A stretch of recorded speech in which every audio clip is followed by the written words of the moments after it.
ओम सर्पाप सर्पभद्रांते दूरम गच्छ महाविशा जन्मे जयस्य यज्ञान्ते अस्तिक वचनम स्मर। नमस्कार, जय माता दी, जय श्री कृष्णा। प्रिय दर्शकों, आप सभी का हमारे इस बेहद खास कार्यक्रम में बहुत बहुत स्वागत है। आज हमारे इस खास कार्यक्रम में हम आपको 19 जुलाई से 25 जुलाई तक साप्ताहिक राशि फल के बारे में संपूर्ण विश्लेषण करके बताएंगे। श्रावण मास इसी सप्ताह के अंत में प्रारंभ हो जाएगा।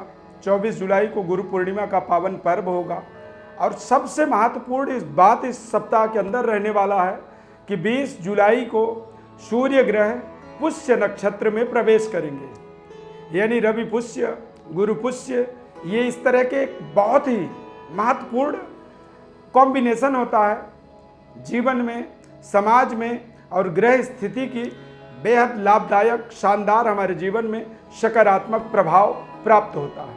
तो सूर्य का पुष्य नक्षत्र में प्रवेश होना, पूरे सप्ताह के अंदर सूर्य पुष्य नक्षत्र में भ्रमण करेंगे और इस पूरे सप्ताह में चंद्रमा ग्रह वृश्चिक, धनु और मकर राशि में निवास करेंगे।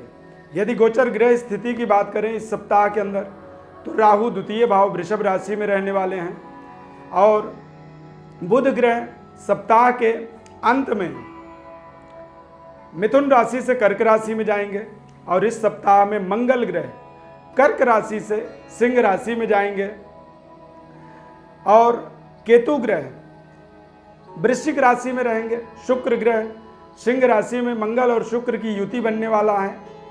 शनि ग्रह मकर राशि में रहने वाले हैं और देवगुरु बृहस्पति कुंभ राशि में वक्रगत स्थिति में रहेंगे। इन सभी का आपके पूरे सप्ताह के अंदर क्या प्रभाव पड़ने वाला है, बहुत ही ध्यानपूर्वक हमारे इस कार्यक्रम को आप समझेंगे तो आपको आपके जीवन में महत्वपूर्ण पहलुओं को आप समझ पाएंगे। अपने ये बेहद ज्ञानवर्धक कार्यक्रम है और हमारे साथ आप जुड़ते हैं, हमारे कार्यक्रम को पसंद करते हैं, इस कार्यक्रम को लाइक जरूर करें।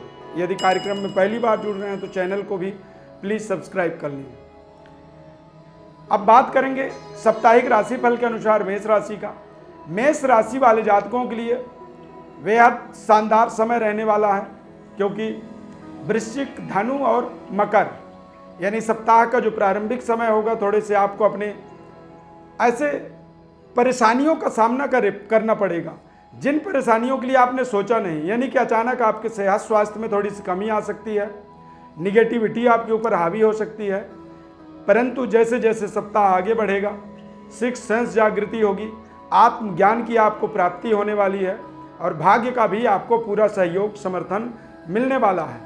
सप्ताह के अंत में आप अपने कारोबार, व्यापार या फिर कैरियर में कुछ महत्वपूर्ण बड़ा डिसीजन आप लेने वाले हैं। वृषभ राशि वाले जातकों के लिए देखेंगे तो ये समय, सप्ताह का प्रारंभिक समय, आप अपने व्यापार में शानदार व्यस्तता महसूस करेंगे। व्यापार से अच्छे रिजल्ट आपको मिलेंगे। पारिवारिक जीवन आपका बेहद शानदार रहने वाला है। इस सप्ताह में यदि आप विवाहित हैं, विवाह से अपेक्षित हैं, तो निश्चित रूप से आपको विवाह से संबंधित कुछ महत्वपूर्ण निर्णय मिल सकते हैं, जो कि आपके जीवन के लिए, भविष्य के लिए एक बड़ा निर्णय साबित होने वाला है। हालांकि सप्ताह के मध्य में आपको थोड़े से मानसिक परेशानियों का सामना करना पड़ेगा। कई बार जो काम आसानी से आप कर सकते थे उनको भी आप नहीं कर पाएंगे और सप्ताह का अंत होते होते फिर आप एक बार कॉन्फिडेंट हो जाएंगे, ताकतवर होंगे और अपने मानसिक परिस्थितियों को आप निरीक्षण कर पाएंगे, समझ पाएंगे कि क्या क्या ऐसी कमियां हैं जिन कमियों के कारण से आपके जीवन में रुकावट आती है और उन रुकावटों से आप कैसे आगे बढ़ें। मिथुन राशि वाले जातकों के लिए ये समय बेहद शानदार समय रहेगा। इस समय अवधि में सरकार से आपको शानदार सहयोग मिलने वाला है। पारिवारिक जीवन की व्यवस्थाएं आपकी सुदृढ़ होंगी, ताकतवर बनेंगी। व्यापारिक व्यवस्था आपका स्ट्रांग होता चला जाएगा इस सप्ताह में। और अविवाहित हैं तो विवाह से संबंधित भी कुछ महत्वपूर्ण आपके जीवन में मांगलिक कार्यों के आपको अवसर मिल सकते हैं। हालांकि सप्ताह के अंत में आपकी लंबी दूरी या फिर विदेश यात्रा जैसे महत्वपूर्ण योजनाओं को आप फाइनल कर सकते हैं और वो आपके जीवन में एक्टिवेट हो सकता है। तो ये समय आपका, ये सप्ताह पूरा आपके पक्ष में रहने वाला है। संभल करके चलना होगा और महत्वपूर्ण डिसीजन लेने से पहले आपको सोचना होगा, समझना होगा और किसी बुजुर्ग व्यक्ति से आप सलाह जरूर लें। इस सप्ताह में पूरे यदि देखा जाए तो आप भगवान भोलेनाथ की उपासना करें, क्योंकि इस सप्ताह के अंत में श्रावण मास भी प्रारंभ होगा, गुरु पूर्णिमा का भी पावन पर्व होगा। तो हो सके तो आप इस गुरु पूर्णिमा के अवसर में एक अपने जीवन का महत्वपूर्ण गुरु को निर्धारित करें, जो आपके जीवन में उनके बताए हुए मार्ग का आप अनुसरण करें और आगे बढ़ें। बुराइयों को अंत करने का ये सप्ताह आपके लिए साबित हो सकता है। कर्क राशि, कर्क राशि वाले जातकों के लिए चंद्रमा मंगल की युति बना हुआ था, जो कि महालक्ष्मी योग राजयोग बनाता है। अब वो योग जो है आपके जीवन से 20 जुलाई को यानी 2 दिन बाद ही ये समाप्त हो जाएगा। यहाँ पर देखें तो सप्ताह के प्रारंभिक समय में आपको थोड़े से मानसिक परेशानियाँ होंगी। आप अपने टारगेट को अचीव करने के लिए, मंजिल को प्राप्त करने के लिए आप थोड़े से ज़्यादा मेहनत करेंगे, ज़्यादा परिश्रम परफॉर्म करना पड़ेगा। लेकिन सप्ताह जैसे जैसे आगे बढ़ेगा तो आपके पराक्रम का लेवल बढ़ता चला जाएगा। सरकार से आपको सहयोग मिलेगा इस सप्ताह में, और व्यापारिक महत्वपूर्ण डिसीजन लेने का आपको कई ऐसे अवसर मिलेंगे। विदेशों से आपको शानदार सहयोग मिलने वाला है। ट्रेडिंग के व्यवसाय में यदि जुड़े हुए हैं तो निश्चित रूप से आपको कुछ महत्वपूर्ण डीलरों से, महत्वपूर्ण व्यापारियों से अपने रिश्ते को आगे बढ़ाने का, रिश्ते को डेवलप करने का आपको अच्छे शानदार सुनहरे अवसर इस सप्ताह में मिलने वाले हैं।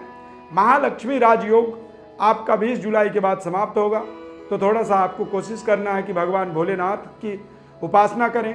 हो सके तो गन्ने के रस से भगवान भोलेनाथ के शिवलिंग का अभिषेक करें। इस अभिषेक के माध्यम से माता लक्ष्मी की प्रसन्नता आपके जीवन में होगी और आप निश्चित रूप से अपने मनोकामनाओं को पूरा करने में सफलता प्राप्त कर पाएंगे।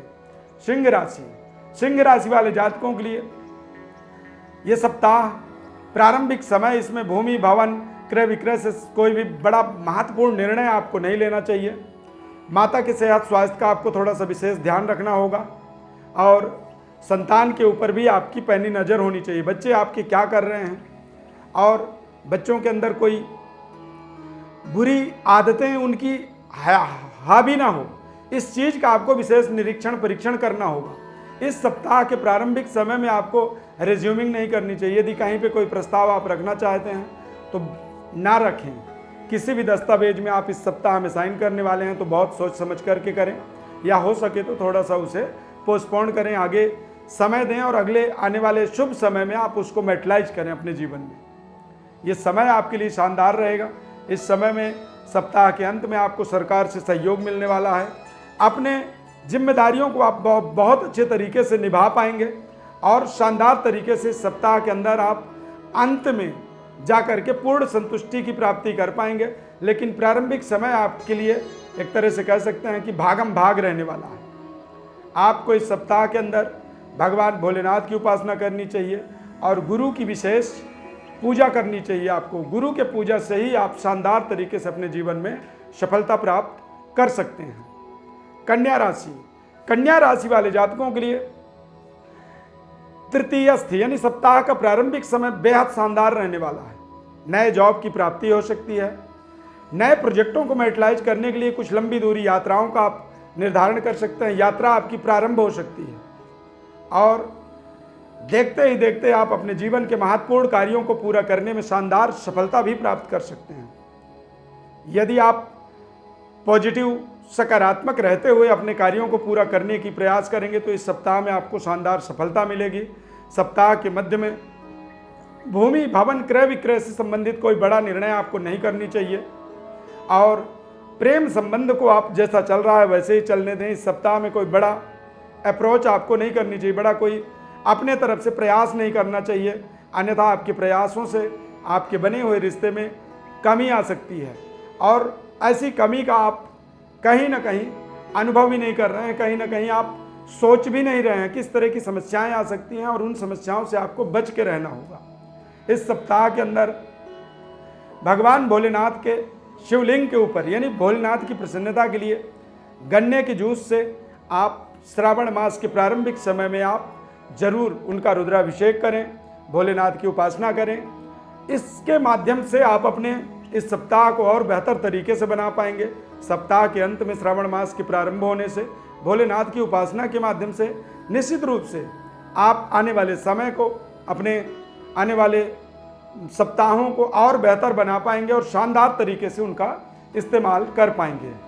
तुला राशि, तुला राशि वाले जातकों के लिए सप्ताह का प्रारंभिक समय पारिवारिक जिम्मेदारियों का बढ़ावा होता हुआ दिखेगा। परिवार में कुछ ऐसी जिम्मेदारी अचानक आएगी जिनके माध्यम से आपको लगेगा कि अब क्या करें, समस्याओं का सामना करना पड़ेगा। प्रारंभिक समय में, सप्ताह के प्रारंभिक समय में थोड़े से अपने वाणी के अंदर आपको विशेष संतुलन बनाना होगा, गुस्से पर नियंत्रण रखना होगा और बेहतर तरीके से अपनी व्यवस्थाओं को आगे बढ़ाने के लिए आपको प्रयास करना होगा। हालांकि इस सप्ताह में आपको कुछ महत्वपूर्ण सफलता भी मिलेगी, जैसे कि नौकरी के लिए यदि अप्लाई कर रखे हैं तो नए नौकरी की प्राप्ति हो सकती है। भूमि भवन क्रय विक्रय से संबंधित कुछ महत्वपूर्ण आपके जीवन में डिसीजन आ सकता है। अचानक कुछ धन लाभ के योग भी बन सकते हैं, लेकिन घर में महिलाओं के सेहत स्वास्थ्य का विशेष आपको ध्यान रखना होगा। और इस सप्ताह में आपको भगवान भोलेनाथ की उपासना जरूर करनी चाहिए। भोलेनाथ को दूध से अभिषेक करें भोलेनाथ का, इसके माध्यम से आपको पारिवारिक सुखद अनुभूति की प्राप्ति होगी। ओम नमः शिवाय, इस मंत्र का आपको निरंतर पूरे सप्ताह में 108 बार रोजाना जप करना चाहिए। और इस जप के माध्यम से आप देखेंगे कि आपके तमाम ऐसे नकारात्मक पक्षों को भी आपने अपने तरफ बनाया, सकारात्मक किया, और आप भोलेनाथ की उपासना के माध्यम से ज़्यादा सकारात्मकता से अपने इस सप्ताह का इस्तेमाल कर पाएंगे। वृश्चिक राशि, वृश्चिक राशि वाले जातकों के लिए राशि स्वामी मंगल काफ़ी समय से कर्क राशि में चल रहे थे, अब वो इस सप्ताह में बदल जाएंगे, सिंह राशि में चले जाएंगे। यानी कि मंगल के सिंह राशि में जाने से आपको अपने भाग्य का एक अप्रोच सहयोग मिलेगा, यानी कि आपको भाग्योदय के अवसर मिलेंगे। भाई बहनों के साथ में सहयोग बेहतर होगा, उनके साथ संबंध आपके बेहतर होंगे। और नए नौकरी की प्राप्ति भी इस सप्ताह में आपको हो सकती है। नए पद प्रतिष्ठा पोजीशन की प्राप्ति भी यहाँ पर आप देखेंगे कि सप्ताह में आपको मिलेगा। कुछ महत्वपूर्ण लोगों से आप मिलते चले जाएंगे। पूरे सप्ताह में आप देखें तो आपको सूर्य की उपासना करनी चाहिए, आदित्य हृदय स्तोत्र का पाठ करनी चाहिए, ओम गृणीश सूर्याय नमः इस मंत्र का 108 बार जप करना चाहिए। समय को और बेहतर करने के लिए, अपने अवसरों को और बड़ा बनाने के लिए ये आपका महत्वपूर्ण जिम्मेदारी होता है। और एक सप्ताह यदि आप करेंगे तो आप निश्चित रूप से आपको समझ में आएगा। और आप अपने अनुभव को हमारे कमेंट बॉक्स पर भी लिखें, ताकि लोगों को भी समझ में आए कि ऐसे साप्ताहिक योजनाओं को एक्टिवेट करने से हमें कितना लाभ मिल जाता है। धनु राशि, धनु राशि वाले जातकों के लिए इस सप्ताह में पर्याप्त पद प्रतिष्ठा की प्राप्ति होने वाली है। महत्वपूर्ण तरीके से आप अपने जीवन के योजनाओं को, प्रोजेक्टों को आगे बढ़ा पाएंगे। नौकरी में जो रुकावट आ रही थी, उन रुकावटें इस सप्ताह में दूर हो जाएंगी, क्योंकि मंगल का एक महत्वपूर्ण राशि परिवर्तन हो जाएगा। इस सप्ताह में आपको कोशिश करना है कि गुरु पूर्णिमा के पावन पर्व पर आप एक गुरु अपने जीवन में निर्धारित करें और उस गुरु को अपने मन से, अपने आत्मा से स्वीकार करें कि ये मेरे गुरु हैं, और उनके बताए हुए मार्ग पर आप निरंतर आगे बढ़ते चले जाएं। यदि आपने एक गुरु निर्धारित कर ली तो निश्चित रूप से आपके जीवन की तमाम ऐसी विषम परिस्थितियों को आप समता में बदलते चले जाएंगे। नए पद प्रतिष्ठा की सप्ताह में प्राप्ति होगी। परिवार सप्ताह के अंत में कुछ पारिवारिक जिम्मेदारियां आपकी अचानक बढ़ेंगी। इस पूरे सप्ताह आपको भगवान भोलेनाथ की उपासना करनी चाहिए। श्रावण मास भी प्रारंभ होने वाला है इसी सप्ताह में, तो आप श्रावण मास के प्रारंभ होने से पहले ही भगवान भोलेनाथ पर दुग्धाभिषेक करें, और दुग्धाभिषेक के माध्यम से आप अपने जीवन के तमाम ऐसे समस्याओं का निराकरण आप प्राप्त करते चले जाएंगे, और आपका स्पिरिचुअल आध्यात्मिकता आपके जीवन में विकसित होता चला जाएगा, उसका आप विकास करते चले जाएंगे। मकर राशि, मकर राशि वाले जातकों के लिए एक सुनहरा समय था। मंगल कर्क राशि में बैठ करके उच्च दृष्टि मकर राशि में डाल रहे थे, अब वो समय थोड़ा सा कमजोर हुआ है। शनि मंगल आमने सामने थे, तो ये भी समय बदलने वाला है। यानी आपको कुछ ऐसे महत्वपूर्ण उपलब्धियों को अपने जीवन में जोड़ने के अवसर मिलेंगे। इस सप्ताह के प्रारंभिक समय में आपको अनसर्टेन धन लाभ होगा। कुछ ऐसे महत्वपूर्ण धन की प्राप्ति हो जाएगी जिसके माध्यम से आप अपने जीवन की व्यवस्थाओं को सुदृढ़ करेंगे, बेहतर व्यवस्थाओं को बनाते चले जाएंगे। श्रावण मास प्रारंभ होगा इसी सप्ताह में, तो आप भगवान भोलेनाथ का दुग्ध अभिषेक करें, भोलेनाथ के मंत्रों का जप करें। भोलेनाथ की उपासना के माध्यम से ही आप अपने व्यापारिक व्यवस्था को सुदृढ़ बनाएंगे। इस सप्ताह में महत्वपूर्ण व्यापारिक निर्णय आपको लेने पड़ेंगे इस सप्ताह में, और वो निर्णय आपके जीवन में शानदार सफलता के लिए आपको आगे बढ़ाएंगे। ये समय आपके लिए बेहद अनुकूल रहने वाला है। इस समय में आप व्यापारिक व्यवस्था तो जरूर करेंगे, लेकिन देश विदेश की यात्राओं का भी निर्धारण कर सकते हैं। देश के अंदर भी यात्राएं आप कर सकते हैं इस सप्ताह में, और ये सप्ताह आपका बेहद व्यस्ततम बिजी सप्ताह रहने वाला है। आप बिजी रहेंगे, भागम भाग रहने वाली है। कुंभ राशि वाले जातकों के लिए इस सप्ताह में शानदार भाग्य का सहयोग मिलने वाला है। कारोबार व्यापार को बेहतर तरीके से आप अपने इंक्रीज करने वाले हैं, बढ़ाने वाले हैं, और अचानक धन लाभ के माध्यम से भी आप पूरी कॉन्फिडेंट रहेंगे। महत्वपूर्ण जीवन के शानदार निर्णय होने वाले हैं। मांगलिक कार्यों से अपने आप को जुड़ता हुआ देखेंगे, और आध्यात्मिक ज्ञान का विकास होता हुआ आपको मिलेगा। इस सप्ताह में आपके व्यापार में मंगल और शुक्र की युति बन जाएगा, और मंगल शुक्र की युति के माध्यम से देखेंगे तो निश्चित रूप से आप व्यापार में या अपने कारोबार में नई ऊर्जा एनर्जी की प्राप्ति कर पाएंगे, और व्यापार में कुछ अच्छे बड़े कारोबार व्यापार से अपने आप को जोड़ने का आपको कई ऐसे महत्वपूर्ण अवसर मंगल के राशि के परिवर्तन के माध्यम से आपको मिलेगा। मीन राशि वाले जातकों के लिए महत्वपूर्ण सप्ताह रहने वाला है, क्योंकि इस सप्ताह में आप देखेंगे कि आप निरंतर, आपका भाग्य आपको साथ दे रहा है। आप अपने कार्य क्षेत्र का निरंतर विकास कर पाएंगे पूरे सप्ताह के अंदर, और इस सप्ताह में अचानक रुके हुए धन की प्राप्ति होगी। धन प्राप्ति के माध्यम से आप देखेंगे कि आपकी व्यवस्थाएं निरंतर बढ़ती चली जा रही हैं। शानदार तरीके से अपने जीवन के महत्वपूर्ण उपलब्धियों को आप जोड़ पा रहे हैं, और इस सप्ताह में पारिवारिक सुखद अनुभव की आपको प्राप्ति होगी। माता पिता से पूर्ण आशीर्वाद मिलेगा। भगवान भोलेनाथ की इस सप्ताह में आपको उपासना करनी चाहिए। उपासना के माध्यम से आपके संतान को एक सद्बुद्धि और अच्छे संस्कार की प्राप्ति होना है, और आप अपने निर्णय के माध्यम से जो भी जीवन में निर्णय करेंगे इस सप्ताह में, उन निर्णयों को अपने जीवन में महत्वपूर्ण तरीके से अपने जीवन में लाभान्वित कर पाएंगे। प्रिय दर्शकों, ज्योतिष परामर्श के लिए आप हमारे व्हाट्सएप पर अपनी बर्थ डिटेल भेज सकते हैं। आपको हमारे तरफ से आपके संपूर्ण सवालों का, जन्म पत्रिका का विश्लेषण निःशुल्क रूप से बताया जाएगा। हमारे चैनल को आप सब्सक्राइब जरूर करें, लाइक करें, बेल के बटन को क्लिक करें, और निरंतर हमारे साथ जुड़े रहें। हमारे इस खास कार्यक्रम में जुड़ने के लिए, देखने के लिए बहुत बहुत दिल से आपको धन्यवाद करते हैं। जय माता दी, जय श्री कृष्ण।